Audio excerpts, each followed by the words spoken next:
Jawaahir Roble waa gabar ku dhalatay magaalada Muqdisho ee dalka Soomaaliya. Iyadoo jirta da'da 10 sano ayaa iyada iyo familkeeda waxay aadeen dalka Ingiriiska.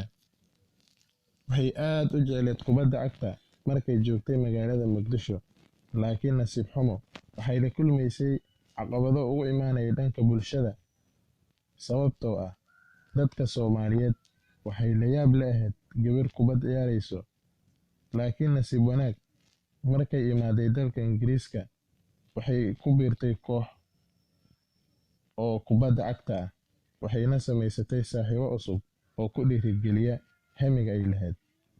Hadda waxay noqotay gabadhii ugu horeysay oo Muslim ah oo referee ka noqota horyaalka Ingiriiska, waxayna diiday inay xijaabkeeda iska dhigto. Dadka qaar ayaa la yaaban sida ay islaamnimadeeda iyo dhaqankeeda u adkaysatay. Daawade, haddii aad nagu cusub tahay, subscribe noo saar, gambaleelkana furo si uu kuu soo gaaro fiidiyowyada.